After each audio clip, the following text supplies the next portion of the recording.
জন্ম নিলেন কংসের কারাগারে, লীলা করে এলেন মা দেবকীর উদরে।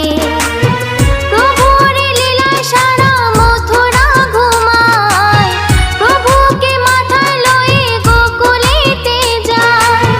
প্রভুর লীলায় সারা মথুরা ঘুমায়, প্রভুকে মাথায় লয়ে গোকুলেতে যায়।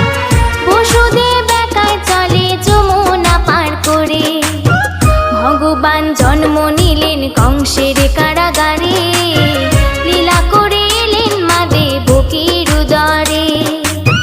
ভগবান জন্ম নিলেন কংসের কারাগারে।